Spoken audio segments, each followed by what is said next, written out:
क्या भारत कभी सिंगापुर जैसा देश बन सकता है? एक इतना छोटा देश जिसका एरिया दिल्ली से भी कम है, लेकिन आज दुनिया का फाइनेंशियल हब बन चुका है। वहीं दूसरी तरफ भारत सबसे बड़ा लोकतांत्रिक देश, उसके साथ 140 करोड़ से भी ज्यादा आबादी। लेकिन सवाल ये है, क्या इतना बड़ा देश भारत कभी इतने छोटे लेकिन एडवांस देश जैसा बन सकता है? आइए इसी बारे में आज गहराई से बात करते हैं। मैं चाहता हूं मेरा शहर कलकत्ता की तरह हो, ये कहना था सिंगापुर के फाउंडिंग प्राइम मिनिस्टर नेक वा न्यू का, जब सिंगापुर को इंडिपेंडेंस मिली 1965 में। जिस समय उनके फाउंडिंग प्राइम मिनिस्टर ने ये बात कही थी, उस समय सिंगापुर कई सारे क्राइसिस से जूझ रहा था, जैसे लैंड के अकॉर्डिंग एक बहुत बड़ी पॉपुलेशन होना, बेसिक चीज़ों की कमी, इंफ्रास्ट्रक्चर का ना होना, और उस समय उनकी हेल्प करने को भी कोई नहीं था। लेकिन आज कलकत्ता तो छोड़ो, उन्होंने कई हाईली ग्लोबल सिटीज़ को पीछे छोड़ दिया है।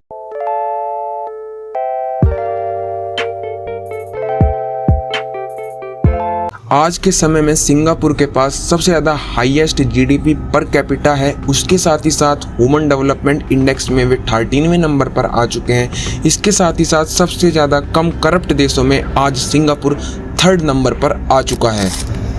लेकिन इतने क्राइसिस के बाद इन लोगों ने ये किस तरीके से डेवलपमेंट किया, आइए इसी बारे में अब डीपली बात करते हैं। एक शाम 27 अक्टूबर 1951 में कुछ डकैतों ने मिलकर, जिसमें कि 3 पुलिस डिटेक्टिव भी शामिल थे, उन्होंने सिंगापुर के पंगोल टाउन से 4000 किलो ओपियम को हाईजैक कर लिया, जिसकी वैल्यू उस समय 4 लाख सिंगापुर डॉलर थी, और वो ये सब करने में भी सक्सेसफुल हो गए। देखिए, उस समय सिंगापुर में ऊपर से लेकर नीचे तक हर गवर्नमेंट एम्प्लॉय करप्ट था, क्योंकि उनको इतनी सैलरी नहीं मिलती थी कि वो अपना जीवन उसी सैलरी में व्यतीत कर सके।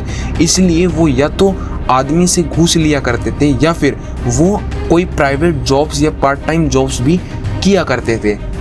देखिए, हद तो तब हो गई जब उनके एजुकेशन मिनिस्टर भी एक बहुत बड़ी घूस में पकड़े गए।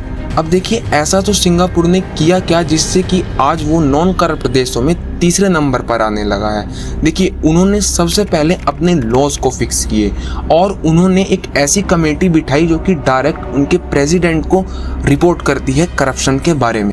इस कमेटी को इतनी छूट थी कि ये कमेटी किसी भी फॉर्मल को या किसी भी बड़े लोगों को डायरेक्ट अपनी कस्टडी में ले सकती थी और उनसे पूछताछ कर सकती थी।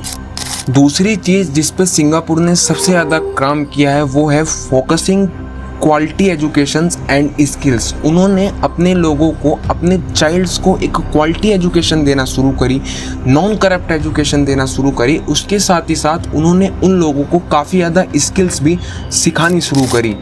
देखिए, तीसरी चीज़ जिस पे सिंगापुर ने सबसे ज़्यादा काम किया है, वो है अर्बन प्लानिंग एंड इंफ्रास्ट्रक्चर। उन्होंने एक प्लान के तहत सब कुछ डेवलप किया, अपने इंफ्रास्ट्रक्चर को एकदम मजबूती से खड़ा किया। उसके साथ ही साथ उन्होंने लोगों में साफ सफाई के प्रति भी काफ़ी ज़्यादा अवेयरनेस फैलाई।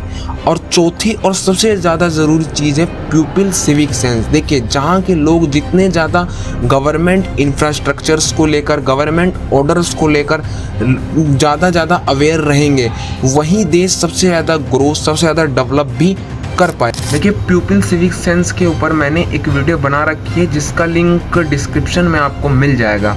अब हम बात करते हैं अपने स्ट्रेंथ के बारे में, कि इंडिया के पास ऐसा क्या स्ट्रेंथ है कि जिससे वो आज दुनिया से काफ़ी ज़्यादा अलग है, और सिंगापुर जैसा तो नहीं, लेकिन सिंगापुर से भी काफ़ी ज़्यादा डिफरेंट है।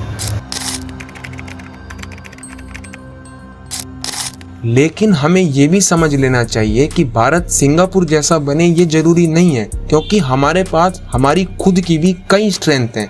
जो नंबर 1 है मार्केट, यानी कि हमारी आबादी आज दुनिया में सबसे ज़्यादा बड़ी है। इसी वजह से कई कंपनियां आज भारत में निवेश करने के लिए तैयार है। दूसरी सबसे बड़ी पावर हमारे पास है डेमोक्रेसी और ग्लोबल ट्रस्ट। आज के समय में भारत में सबसे ज़्यादा डेमोक्रेसी है, और डेमोक्रेटिकली कई सिचुएशंस हमने सॉल्व की हैं, और ग्लोबल ट्रस्ट आज कई देशों का हमारे पास है, जिससे कि हम उनसे कोई भी काम ईजिली करवा सकते हैं। तीसरी और सबसे बड़ी पावर हमारे पास यूथ पावर है। देखिए, यूथ पावर को ये कहा जाता है कि जिस देश में जितने ज़्यादा यूथ होंगे, वो देश उतना ही जल्दी ग्रो और उतना ही तेज डेवलप करेगा। देखिए, मैंने आपके सामने ये जो बातें रखी हैं, ये मुझको लगता है कि जहाँ तक हो सके अगर हम इन चीज़ में सुधार करें तो हम कहीं तक सिंगापुर के बराबर तक पहुँच सकते हैं। लेकिन अगर हम इन चीज़ों में सुधार नहीं करेंगे तो आज हम जहाँ हैं उसी स्थिति में आगे भी रहेंगे।